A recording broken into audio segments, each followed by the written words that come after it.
What is going on, everyone? My name is Joe Ivan, and we are live on 90.3 WESS, East Stroudsburg University, East Stroudsburg, Pennsylvania.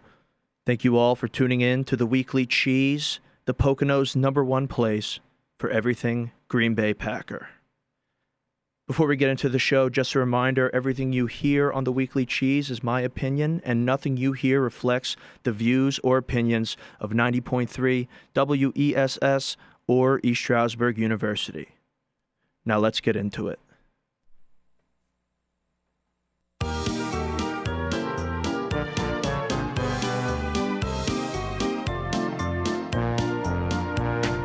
Tell all the people across the USA, I love my Green Bay Packers, who won the first Super Bowls ever played. I love my Green Bay Packers. Pity Chicago, Detroit, and Tampa Bay. Throw in the Vikings. They all come up as laggards. We take our opposition and crunch them like they're crackers. That's why I love my Green Bay Packers.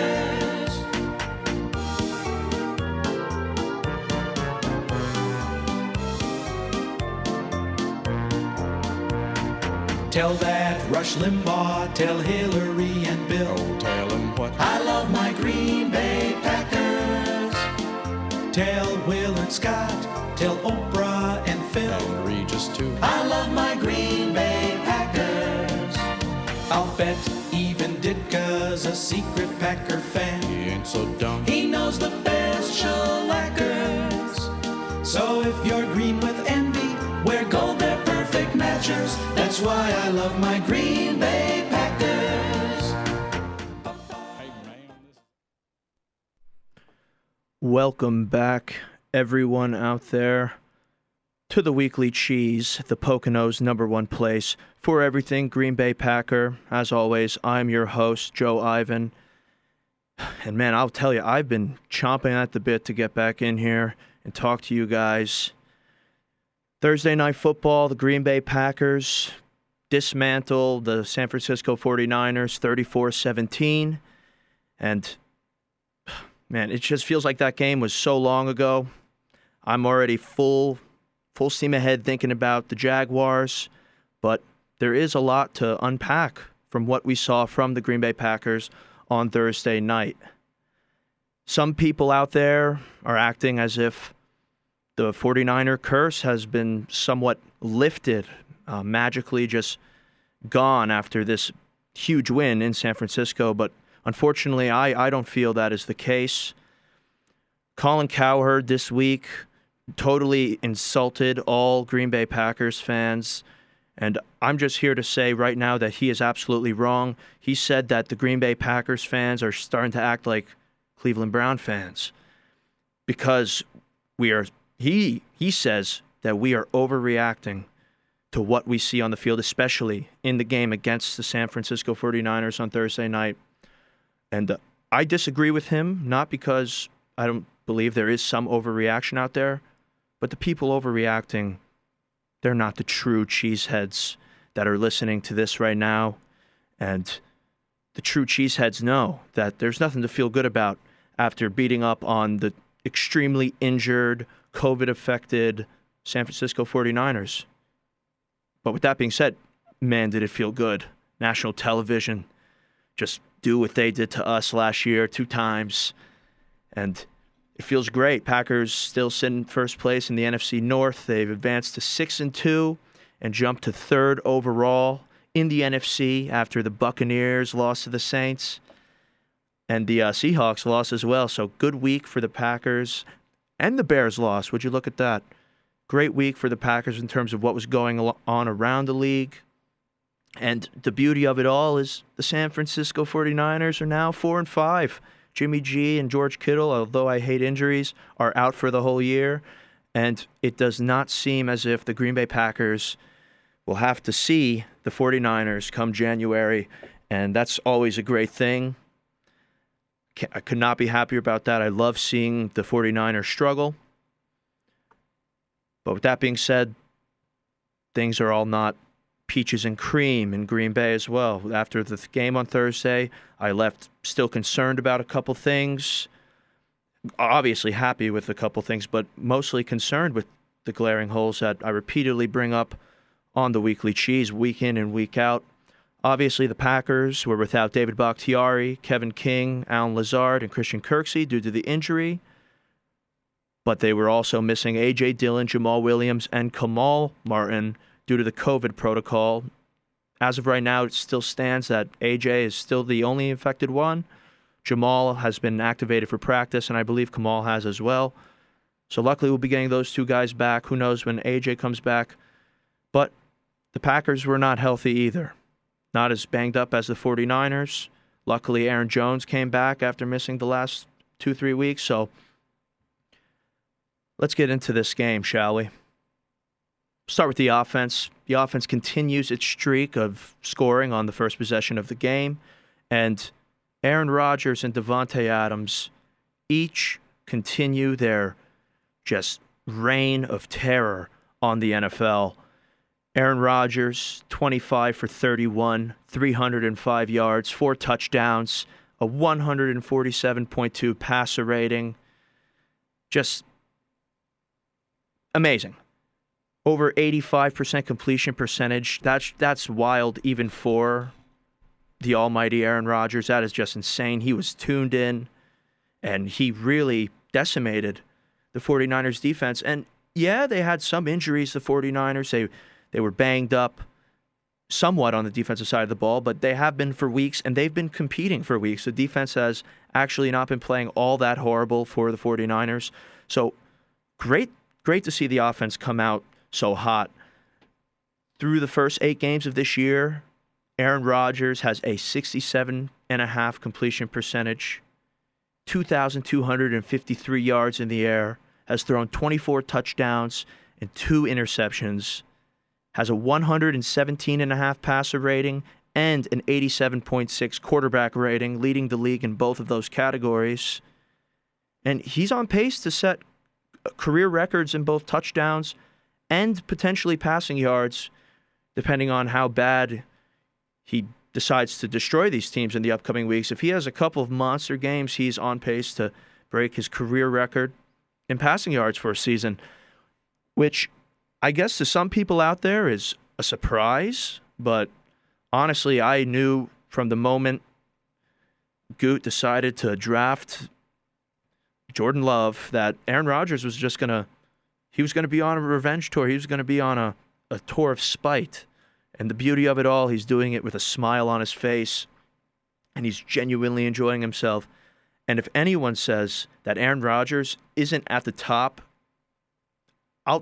you have to say top 3, but I believe he is at the very top of the MVP race for this season, then that person has no business talking football, because Aaron Rodgers is basically having one of the best seasons of his career at 36 years old. And it's a joy to watch week in and week out.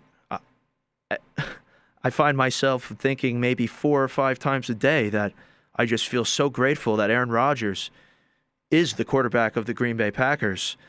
And I want nothing more than to just watch him continue his greatness as the quarterback of the Green Bay Packers for as long as he so desires.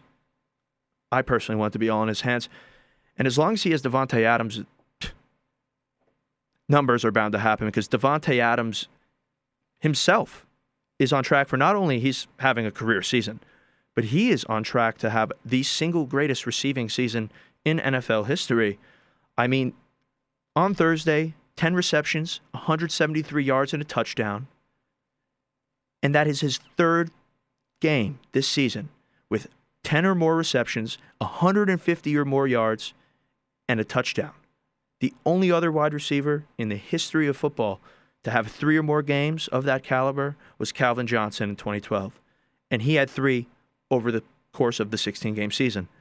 Davante Adams has basically done this in 6 games. He's been hurt for 2 games. He was out for a half of a game. He's 3 for 6 right now with 10 plus receptions, 150 plus yards, and a touchdown. It's absolutely sick what this guy's able to do. That catch he had on 4th and short, right at like midfield, it was just a quick little out route. Aaron just threw that ball. He was completely smothered. He caught it with one hand against his shoulder, and that was the most impressive catch of the game. Yeah, he had that insane 40, 50-yard touchdown on the first drive of the game. Just beautiful touchdown. Only 2-3 guys in the whole league could have gotten stayed in bounds on that play. And yeah, he is hungry, and he has declared himself the best wide receiver in football. I couldn't agree more. Granted, he was kind of set up and prodded to give that answer, but who could argue it? 8 touchdowns in 6 games, tied for first in the league for receiving touchdowns, and he's leading the league in yards per game. He's averaging 112.5 yards per game. The next guy below him is DeAndre Hopkins with like 100.5, and then Metcalf is averaging 99. So Devontae's basically averaging 13 yards more a game than the next guy. He's just unreal this year. Him and Aaron are in such an amazing flow with one another. They're completely on the same page, and people need to start putting respect on Devontae's name. I know he gets respect in the Packer Nation, but he needs to begin to get league-wide recognition and mainstream recognition, and I do believe we're starting to see that happen. About time. Aaron Jones came back, as I said, first game in 3 weeks, and although the numbers weren't Aaron Jones numbers, the man played great. That first drive of the game, he was electric. He got the ball 4 times in a row. He had a monstrous 15-yard screen to get us into scoring position, and he just had an extra hop in his step. He was happy to be back out there. He looked fresh, he looked healthy, and he looked fast. He finished the game with 15 carries for 58 yards and 5 receptions for 21 yards. Obviously, he wasn't getting the same amount of reps as he usually would get. Still have to be safe. He is coming off that calf injury. But I'll tell you, when he's in there, there's just such a noticeable difference to the way the offense looks, feels, and moves down the field. In the 2 games that Aaron Jones hasn't been able to suit up, the Packers have been able to move the ball down the field, but it's just not pretty. Long, treacherous drives in the Vikings game, 2 back-to-back 8-minute drives, 13 snaps, 15 snaps, just long, grueling drives. And yeah, they're ending in points, but that's not the way you want to win games. When Aaron Jones is in there, move the ball quick, get down the field quick, explosive plays, yards after catch, and the whole offense just opens up. He acquires that much attention. He's that dynamic of a player. And really, the last thing I want to say about him this week, I can't wait to see what he does next week against Jacksonville. Should be fun to watch. But the Green Bay Packers need to work on getting him signed to an extension sooner rather than later. Why play around? Aaron Jones is still young. He's 25. He still has many years to go. He's not injury prone. This is the first time I've really even can remember him being injured for an extended period of time. And he is just the most complete back in the league. He's a disgusting receiving threat. He could kill teams in the air, and he dices defenses. He runs right through them. He's agile. He's way stronger than he looks. And the Packers just need to lock him up. Why are we playing games? Pay the man. Come on, Goop. Come on, Goop. And that will be a theme. Come on, Goop will be a theme, I think, until he's ousted from the society, I would say. Last notable performance on an individual level needs to go out to Tyler Ervin. With Jamal Williams and A.J. Dillon being out with the COVID protocol and Aaron Jones being hurt, barely practicing all week, the Packers were in serious need of production at the running back position. They did activate Dexter Williams for the first time since he fumbled that ball last year, I believe. Or no, he might have been on special teams a few weeks ago. But he was seeing his first major snaps, and I thought he was going to have a way bigger role than he ended up having. He did have 2 carries for 8 yards, so technically he's averaging 4 yards a carry, which isn't too shabby. But he got hurt. He got hurt very early on. It was kind of disappointing. He was a draft pick of Goots, and, I mean, that was his one big chance to prove he could really be a reliable backup and producer for this offense if need be. I can't see Dexter Williams coming into the fold unless the Packers are in some serious trouble going down the line. But Tyler Ervin, 8 carries, 24 yards, 4 receptions for 48 yards, had a few big first down pickups late in the game to extend some drives, burn some time off the clock, and he's just the ultimate gadget guy. He was a running back in college, came to the league, transitioned to sort of a kick returner, wide out. Just he's a gadget guy. And when the Packers signed him last year, I really didn't know what to expect. He did come in and make an impact on the Packers' special teams and return game almost immediately after being signed last season. And slowly from then, he has started to implement. He's been forcing himself as a contributor in this offense. He comes on the jet sweep. He does all these crazy motions, and he has some reliable hands, more reliable than the majority of the wideouts we have out there. And in a time where the Packers needed someone to step up at the running back position, he came in and did his job. He did his job to the best of his ability, and that was the best game he has had as a Green Bay Packer. And it's definitely something that hopefully the Packers can build on. There's no reason why, especially if Jamal's not feeling it one day, or even if all 3 running backs are going at full force, that Tyler Ervin can't have 4 receptions a game. Doesn't really seem like anyone else besides Devontae is really catching the ball all too much. So I was really happy to see Tyler Ervin step into the way he did. The tight end group for the Packers all year has been playing phenomenal. Consistent every week. They block tacklers extremely well. That's led by Mercedes Lewis, big dog, and he is playing outstanding in his 14th season in the NFL. He's blocking as good as ever. If you go back and take a look at the tape from Thursday night, or any game this year, but Thursday night, although the pass rush for the San Francisco 49ers is a little weakened with all the injuries, he did not miss one block all game. And he scored a touchdown, second touchdown of the year, eclipsing his total from last year by 1 now. He has 2. And the goal line dump off for our tight end group the Packers tight end group has really proven to be an effective play. I mean, all 3 of the Packers tight ends have scored on, I believe, the same exact play this season. Last night, on Thursday night, it was Mercedes Lewis who reaped the benefit of it. Could have easily been Tanyan or Sternberger. Sternberger only did get 18 snaps. I'm not sure why his snap count isn't going up. He is a third-year tight end, and he is supposedly a receiving tight end. And the Packers are in need of ball catchers, so definitely going to keep a skeptical eye on Sternberg. But as far as Tanyan and Big Dog go, couldn't be any happier with the way the tight end group is performing. Mason Crosby, have to talk about our old, reliable Mason here. He's having a sneaky all-pro year, if you ask me. 2 for 2 on the day, hitting a boomer from 53 yards out. And he's perfect on the season. 11 for 11, 100% field goal percentage. And I can't see that changing by all too much. Since 2012, that horrible year, he has been nothing but a stud.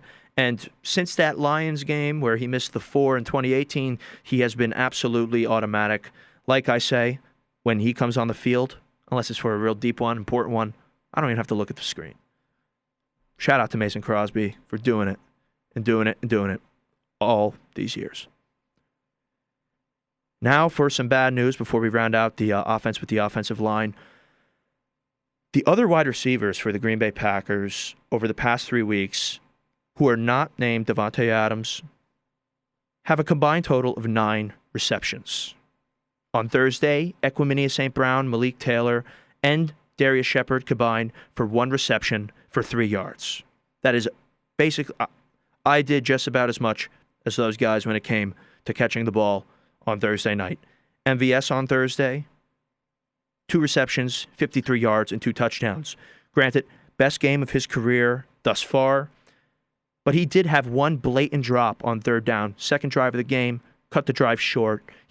No one was around him. He was uncovered. Just another blatant drop that I've become accustomed to seeing from the guy. And it really, really aggravates me personally. I don't know how it makes everyone else out there feel. Maybe they enjoy watching supposedly their third option, but right now their second wide receiver drop really easy balls that he needs to catch. It was good to see him get 2 touchdowns. Hopefully he gains confidence from this past game. But listen to his stats for since the Saints game. This is Marquez Valdez-Scantling's lines since the Saints game. New Orleans, 1 for 5, 1 catch for 5 yards. Atlanta, 4 catches for 45 yards. Tampa Bay, 3 catches for 32 yards. Houston, no catches for no yards. And Minnesota, 1 catch for 9 yards. So, at this point, we have a very fair sample size through this season, through last season, and his rookie year of what we could come to expect from MVS. And I like MVS. I like having him on the team. The fans seem to really have his back, and I root for him to do well. When he does well, the Packers always do well. In those games where he's catching 4 balls for 45, the offense looks much better. But over the past couple weeks, it seems as if he's having issues getting open now that Lazard's not on the field. I mean, when he's the second option and there's more attention on him, he seems to have difficulty getting open. So hopefully Lazard is coming back this upcoming week, hopefully. LaFleur said he's hopeful. But at this point, we do know what to expect from MVS. And the only question I have for Packer fans out there is, wouldn't it be nice if Marquez Valdez-Scantling was our 4th option? Like, wouldn't it be nice to have a guy who could break away for a 52-yard touchdown at any moment and give you 4 catches for 45 yards and maybe a touchdown every game as your 4th option if you're the Green Bay Packers? I mean, as of right now, the wide receiver core, especially with Alan Lazard being out, it's Davante Adams and no one else. This past game, with MVS's 2 receptions, it's the first game in 3 weeks that another wide receiver had more than 1 reception. And that brings me to the moment everyone's been waiting for, this week's Staccato of the Week. And there's a first-time occurrence going on right now on the Weekly Cheese. The first man to ever win Staccato of the Week in back-to-back weeks. It's a first. But Brian Gutekunst and his ego have won the Staccato of the Week for a second time in a row.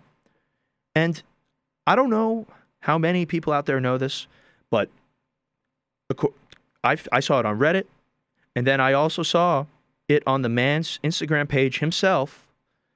But after Thursday night's game on Friday or Saturday, I don't really know exactly which day, Brian Gutekunst brought Jeff Janis in for a workout. Now, I know Jeff Janis has made some amazing... people like him in the community. He's in Packers record books forever with that Arizona Cardinals where he caught the 2 back-to-back Hail Marys. I mean, Jeff Janis has a place in my heart as well. But just last week, the Green Bay Packers had an opportunity to trade for another wide receiver. It didn't have to be Will Fuller, but if you want to bring someone back to the Green Bay Packers, why not give up a 7th, 6th-round pick to bring Randall Cobb back to Green Bay? Why do nothing at the trade deadline and then call Jeff Janis in for a workout? That got my blood boiling. Jeff Janis. The man had 2 catches, I believe, in his whole career. They were insane catches, but I can't remember another Jeff Janis reception besides those 2. I don't want to see him on the Green Bay Packers in 2020. He's not the answer as a free agent sign to come in and give Aaron some help. And what are you doing, Goot?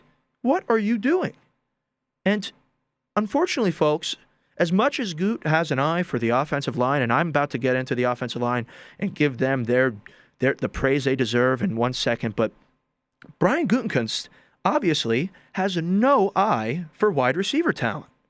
The guy can't spot a wide receiver to save his life. It's either that or he has a deep-rooted hatred for wide receivers for some weird reason, and he doesn't feel the need to have any legit ones on the team. He didn't draft Davante Adams. He had nothing to do with that.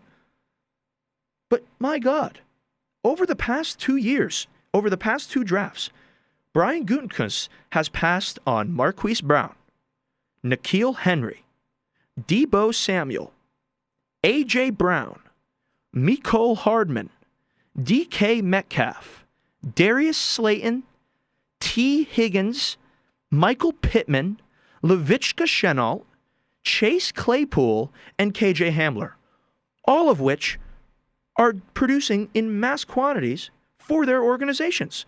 Every single one of those guys is a future Pro Bowler, All-Pro, and potential Hall of Famer. I mean, DK Metcalf is in his second year in the league, and everyone sees what he's doing. The guy it's like having LeBron James as a wide receiver, DK Metcalf. Anyone in their right mind would have picked him. And it's just so aggravating. Not to mention the fact, this preseason, the Green Bay Packers had Travis Fulgham on their roster. He was in camp, and Goot cut him. And now everyone sees what Travis Fulgham is doing. He's the best receiver for the Philadelphia Eagles. It just makes no sense to me how Goot can just disregard all of this fantastic, young, and really special wide receiver talent that is not a given. I mean, I guess it is. It's a passing league, and there's going to be good wide receivers for years to come. But why not? I believe all of you guys can understand why Goot and his massive ego are the staccatos of the week for 2 straight weeks. Don't trade for anyone, not even Randall Cobb, who you could bring back as well, but instead give Jeff Janis a workout. If that doesn't really grind your gears, then I don't know. Maybe it's my issue. But anyway, Goot, what are you doing? Staccato of the week, 2 in a row. Don't make it 3, Goot. Don't go trying out. I can't even remember that guy's name right now. Not even worth it. Why, Trevor Davis? That's the guy's name. Why bring up another guy and drag him? Moving on to something that Goot is spectacular at, and that is building an offensive line. The offensive line for the Green Bay Packers, week in and week out, is proven to be versatile and stout. Elton Jenkins specifically, in this game on Thursday, showed his versatility and just how special of an offensive lineman he is. In his final snap tally, Elton Jenkins took 35 snaps at left guard, 27 snaps at left tackle, and 4 snaps at center. He was moving all around the line. To start the game, the Packers went with Billy Turner at left tackle, Elton Jenkins at left guard, Lindsley at center, Lucas Patrick at right guard, Bobby Wagner at right tackle. Early in the game, Wagner re-aggravates his knee injury that he is dealing with. In comes John Runyon Jr. And let me tell you, I love this guy. He has proven once again, for the 3rd time he's been called upon, that he has the ability to come in and block. The guy, he did not let up one pressure, one sack. He was not a liability, and he moved in right at the left guard spot. We swung Billy Turner to the right tackle, and then Elton Jenkins bumped one right over to the left tackle. And there was really no change in the performance of the line. Then, towards the end of the game, Corey Lindsley and Billy Turner come out of the game. Just, it's garbage time. Why not? And Elton Jenkins moves to center. Nothing changed. The Packers were able to see the first career snaps in the green and gold for Josh Nijman and Benton Braden. And the Packers finished the game with the lineup Nijman, Braden, Jenkins, Patrick, and Runyon at right tackle. It's just really, really impressive how versatile the Green Bay Packers offensive line is. Josh Nijman, I'm really interested in. He's a behemoth of a man. He's an undrafted free agent. In 2019 at the Combine, he was 6'7", 324 pounds, and had 34-inch arms, ran a sub-540, and just a funny thing I read today, he had an elite 20-yard shuttle time of 4.5 seconds. So it was nice to see him get in there, and who knows, maybe one day he'll be a pretty decent tackle. Overall, as a whole, I'm extremely happy and impressed with the Green Bay Packers offensive line at the midway point of this season. Lucas Patrick has started every single game for the Packers at right guard this season. He has taken 495 total snaps, has given up not one sack and only has 2 penalties on the entire year. That guy seems to be a glue guy in the locker room. He seems to get along with everyone, and he's always the first one celebrating in the end zone after a big touchdown. Can't be happier with him. And when injury hits this offensive line, they shift seamlessly. You can't tell a difference when John Runyon gets in there, and that's tough to say. A lot of offensive lines in the NFL, including the San Francisco offensive line, which we'll get into in a little bit, struggle when a backup needs to come in. But no, Runyon comes in and he performs, and maybe it's just in the blood. Last thing I need to say is I need to apologize to Rick Wagner. I was very, very skeptical and questionable about his signing, especially because he was coming in to fill the shoes of my beloved, our beloved, and the Weekly Cheese beloved Brian Bulaga, the steed of a right tackle that the Packers had reliably for a decade. And it's sad to say this, but it ultimately seemed to be a good move by the Packers. Bulaga signed a pretty big contract in with the Chargers in LA, and he's been injured all year, hasn't played much, and Rick Wagner has stepped up, and he is playing very solid football as of late. We'll see how it goes on throughout the rest of the year, especially once we get up against better pass rushes. But man, I love Brian Bulaga, but I also love this Green Bay Packers offensive line and just the versatility, 1 through 7, it seems. So that's all I got on the offense for this past week. I'm going to just take a quick break here, cut you to a song, and when we come back, we'll be talking about this defense and the matchup with Jacksonville ahead. Don't go anywhere. You're listening to the Weekly Cheese, 90.3 WESS. Yeah, all right. Come on, my Green Bay Packers, proud and strong, standing tall above the rest. It's right where we belong, 'cause we love the feeling of being number one. Pack proud and strong. Green and gold, gifted and bold, our pride showing through all the way. By any test, we give our best with determination, pride and energy. My Green Bay Pack, it's on to victory. Yeah, yeah, yeah. My Green Bay Packers, proud and strong, standing tall above the rest. It's right where we belong, 'cause we love the feeling of being number one. Pack proud and strong. Yeah, alright. Come on, my Green Bay Packers, proud and strong, standing tall above the rest. It's right where we belong, 'cause we love the feeling of being number one. Pack proud and strong. Green and gold, gifted and bold, our pride showing through all the way. By any test, we give our best with determination, pride and energy. My Green Bay Pack, it's on to victory. Yeah, yeah, yeah, yeah. My Green Bay Packers, proud and strong, standing tall above the rest. It's right where we belong, 'cause we love the feeling of being number one. Pack proud and strong.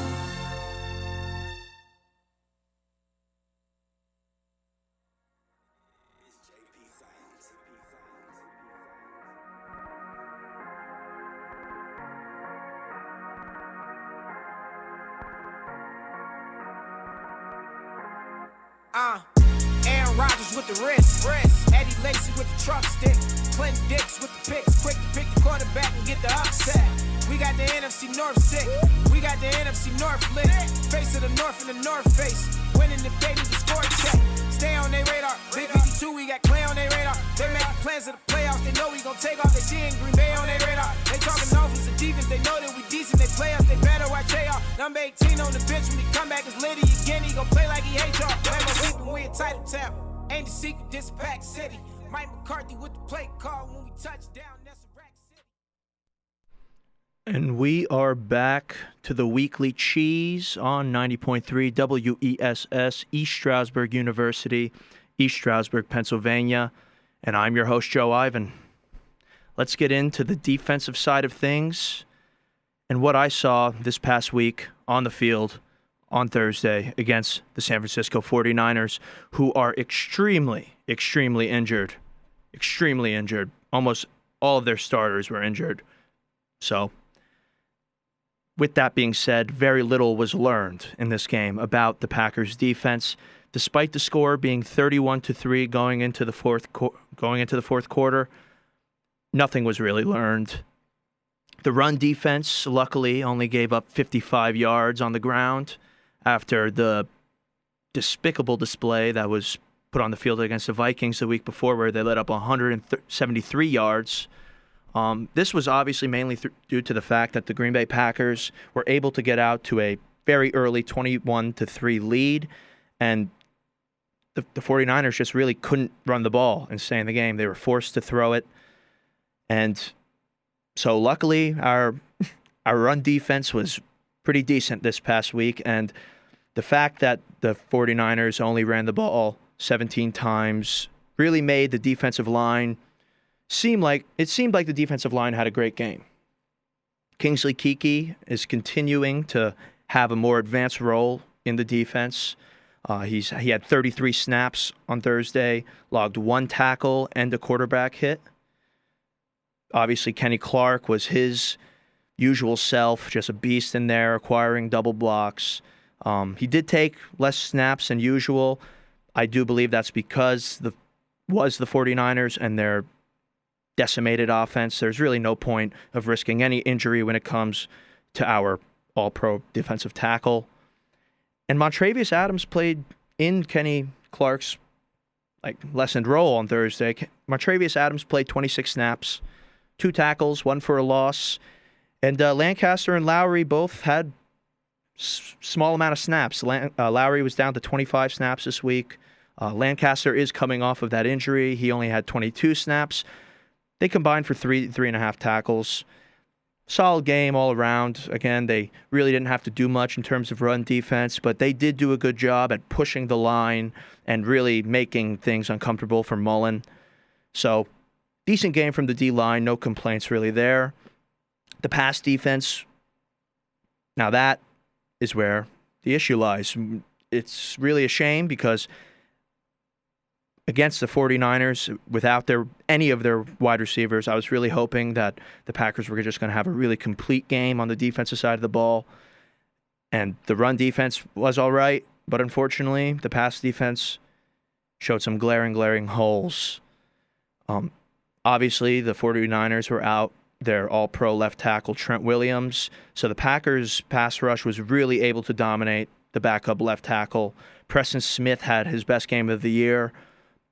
It seemed as if he won his first one-on-one matchups all year, to be honest. He hit Mullins twice.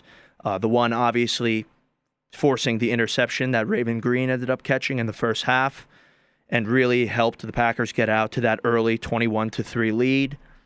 Zadarius Smith was his usual self. He recorded his second strip sack of the year in the third quarter, and his 7th overall sack of the season. Can't really complain. You know, Zadarius Smith is a self-motivated guy who typically brings it week in and week out. And Rashawn Gary only took 24 snaps. Again, he's coming off of an injury, I suppose. Seems like every 4th week, Rashawn Gary's going down with something. And he was able to apply nice pressure to the QB again. Their O-line, they're down 2 centers as well. Their O-line was very beat up. So, obviously, the Packers' pass rush started looking like they did last year. And it forced turnovers, and it really allowed the Packers' defense to look good for the most part. Rashawn Gary still, however, is having issues finishing his plays, in my opinion. He seems to get to the quarterback, but never get the quarterback. Hopefully that's something he cleans up. Everyone out there knows that my opinions on Rashawn Gary, and I'm very skeptical of him as well. And it would have been nice to see him really maybe get a sack, hit the QB real hard. I don't know, just have one spectacular moment in this game against the O-line that really was beat up. And then the secondary and middle linebackers. This is obviously the biggest issue, was the biggest issue on Thursday, and has been basically all year. Even I remember after the Saints game, I came on here and I spoke of this same issue. But obviously Kevin King was out for the 4th straight week. And then, unfortunately, Jair Alexander went out in the second quarter with a concussion, forcing Chandon Sullivan to move over to his spot and forced Kadar Holman to take an enhanced role in this game. Kadar Holman actually had 26 snaps, the most snaps of his career. And that's a theme that was running through the Packers defense. Oren Burks also logged the most snaps of his career. And I really did not like what I saw, especially in zone coverage and in the pass, like in the pass game. I mean, the Packers allowed yet another career performance. Richie James, a 7th-round pick, I've never even heard of him, had 9 receptions for 184 yards and 1 touchdown. And quite frankly, Josh Jackson and the middle linebacking core really made this Richie James guy look like Tyreek Hill. You would have thought that an all-pro wide receiver was Richie James, but no. It couldn't be the furthest thing from it. I don't even know how many games he has in his career. It doesn't even matter. The Packers made him look amazing. Josh Jackson, I'm sorry, this guy, he was getting cooked by Richie James all day. I mean, he's good. He's better in man than he is in zone, but when Josh Jackson needs to drop back into his zone, he is slow to get there. He doesn't get deep enough, or he's getting beat underneath. He's just a complete liability. And along with it was just really discouraging. Watching Richie James do that to the Packers defense really made me nervous about the future once we get against teams that like the Seahawks. The Seahawks are a loaded offense.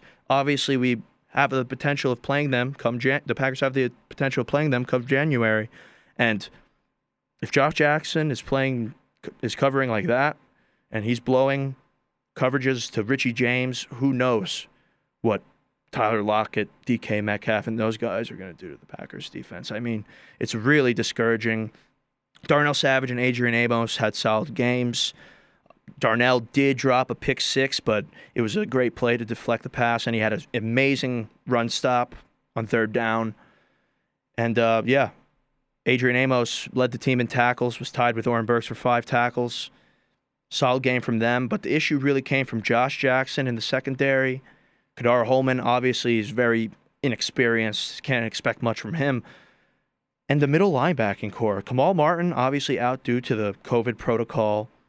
So the Packers were already relying very heavily on the play coming into Thursday. They're relying on Oren Burks and Ty Summers.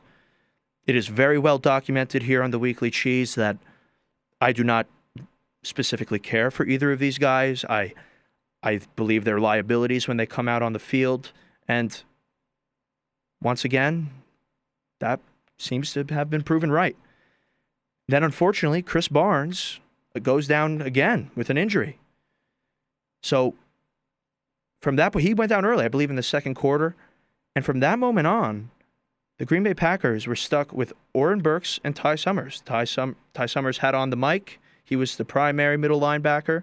And Oren Burks came in, and he actually ended up splitting snaps at the middle linebacker 2 position with Raven Green.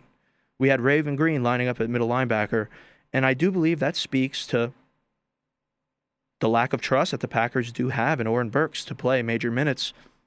With that being said, Oren Burks had 5 tackles, 1 for a loss, and a great play on special teams.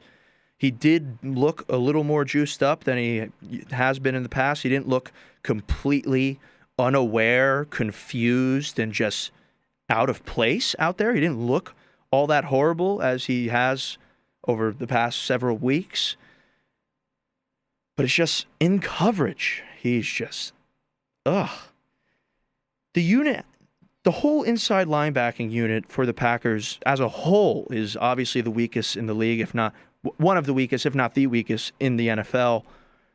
And week after week, they just show this inability to drop back in coverage. And they allowed just easy wide open crossing routes right in the middle of the field between the linebackers and it's sickening. And it was the main reason this Richie James guy had such a monstrous day against the Green Bay Packers. Josh Jackson was covering him. He lost him. And Richie James just cut to the middle of the field, and Ty Summers and Oren Burks nowhere to be found. And against the 49ers, where the pass rush is getting to the quarterback and they're beat up and they have no weapons on the offensive side of the ball, yeah, you'll be able to come out of there with a dominant victory.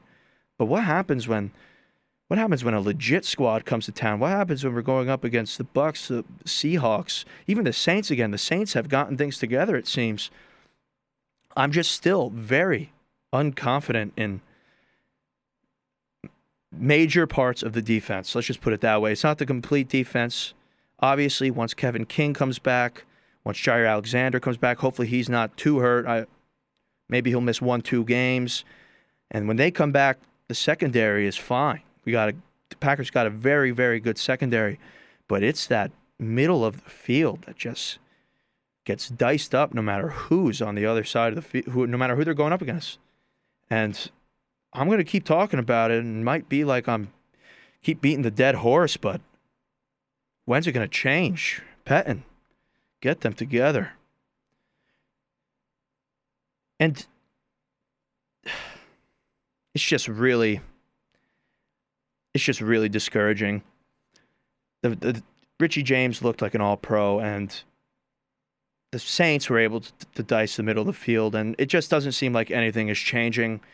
Makes me have bad feelings about Goot again with the whole failure to trade for anything, a middle linebacker or anything. And I just can't help but think that this defense, the Packers defense that we have to watch week in and week out right now, is a direct correlation of poor drafting. It just seems that way to me. And I'll say it once more before I head to this last break, but who knew that the loss of Blake Martinez and Kyler Fackrell would end up being the most detrimental thing to happen to the Green Bay Packers? I couldn't have guessed that. Blake Martinez looks like an actual all-pro linebacker in New York right now. And the Packers seem to be still without any sort of consistency or skill at the middle linebacker position, and it's definitely something that we all must keep our eye on going forward. And I'll continue to highlight it until I see some significant changes going on. We're going to cut to one more break, and we'll come back to look ahead at Jacksonville. The one-win Jacksonville Jaguars coming into town to take on the Green Bay Packers at Lambeau Field. Don't go anywhere. This is the Weekly Cheese, 90.3 WESS.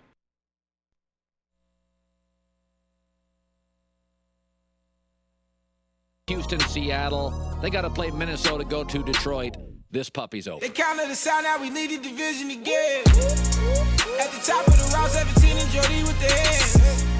AR-12 with the divas, you know that we winning again. AR-12 with the divas, you know that we winning again.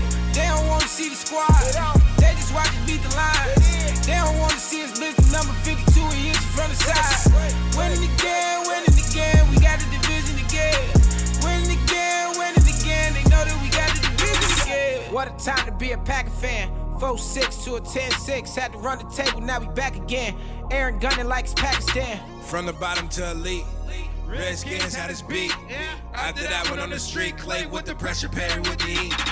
He got the heat on the outside. We bring the heat to your team every week. 50 D rockin' golden is green and his team make it outshine. About top, Roger scramble to extend throws. Jordy Nelson in the end zone. I drop a bomb straight to 17. Completing throws they ain't never seen. They never seen it coming, they was sleep. We put that cables on them, that's the D. We tried to wake up on them, that's the 3. Yeah. If you was hating on us, take a seat. They throwing shade on us, that's a treat. They try to gain on us, incomplete. Go, Pack, go. Go, Pack, go. We win again. Go, Pack, go. Go, Pack, go. We win again. Go, Pack, go. Go, Pack, go. We win again. Go, Pack, go. We win again. We win again. We win again. They counted us out, now we lead the division again. At the top of the route, 17 and Jody with the hands.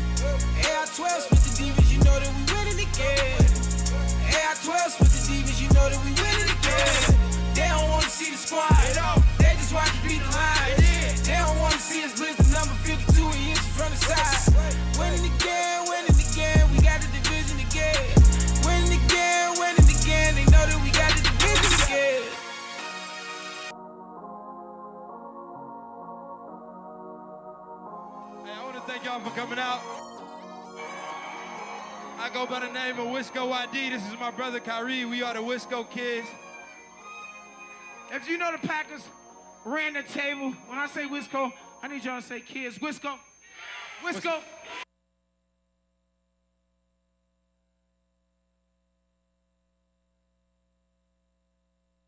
I like my wife, she's okay. And for my kids, I'm thankful almost every day. I like my family, it's so dear to me. But I love the Green Bay Packers. I like my job, I like my friends. I like to drink a couple beers now and then. I like Wisconsin, it's the greatest state. But I love the Green Bay Packers.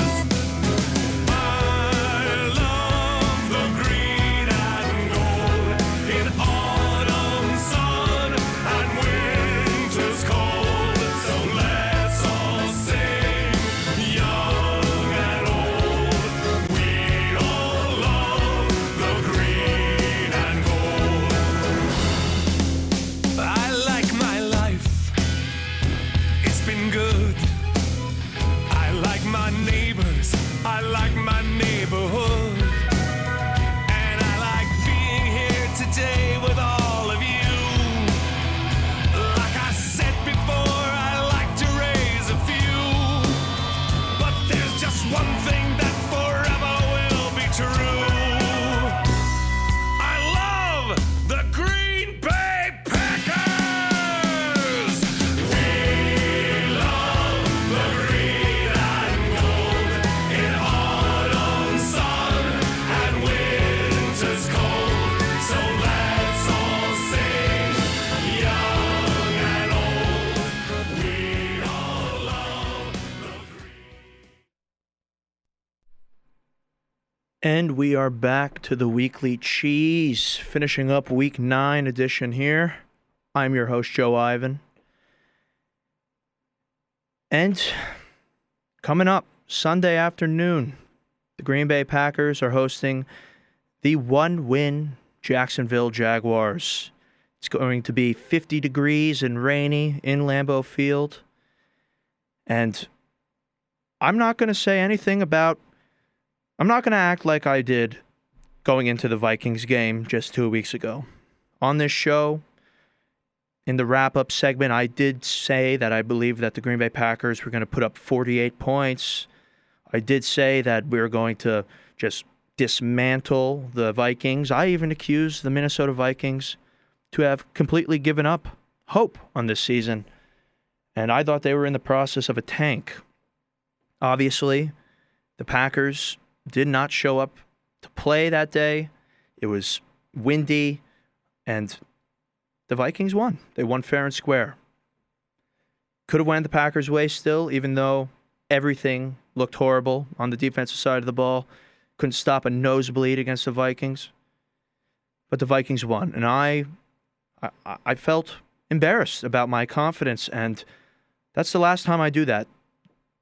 The Jaguars have one win, yeah. But last game was the first game.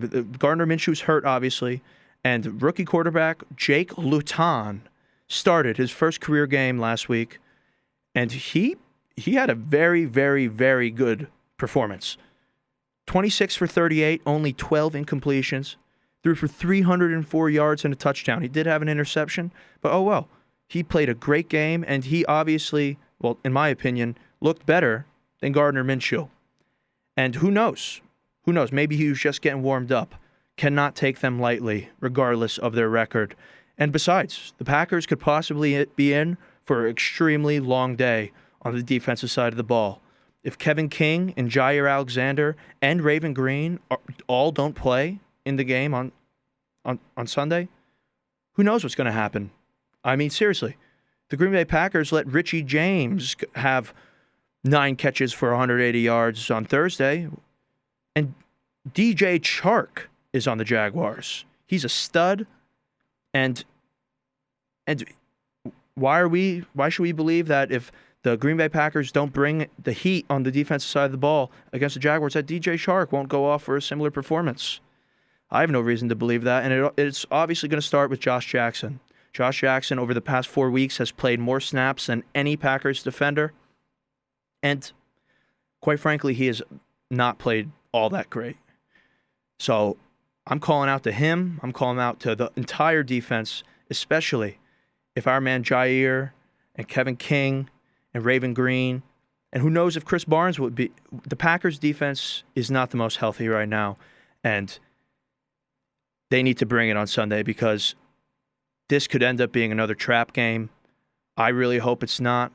It's not like the Jaguars have the most insane run offense in the league. I believe their running back is averaging around 76 yards per game. But I am not going into Sunday with a false sense of security and an overall arrogance to the way I feel about the opponent. I'm coming focused, I'm coming ready, and I'm coming to bring all the passion I can for the Packers, and hopefully everyone out there does as well. I predict the Packers will win 38-21, and I do believe that it will come down to some garbage time points for the Jaguars. But you never know in the NFL, and I'm done getting way too confident, especially going up against one-win teams. Packers are 0-1 against one-win teams this year, and let's hope they don't fall to 0-2. Capper Mike bringing you his locks of the week. Obviously, Green Bay over Jacksonville, the Browns over the Houston Texans, the Titans over the Colts, and the Seahawks over the Rams. This has been it for this week's episode of The Weekly Cheese. Thank you all so much for tuning in. And I'll be talking to you guys next week after what hopefully is a very well-rounded and complete victory by the Green Bay Packers. Hopefully it'll be nothing but praise, even for those I have bashed over the past couple weeks. And hopefully I'll be talking to you when the Green Bay Packers are 7-2. Thanks for tuning in, everyone. This has been The Weekly Cheese on 90.3 WESS, East Stroudsburg University, East Stroudsburg, Pennsylvania. And as always, remember, the cheese stands alone. Have a good night, everyone.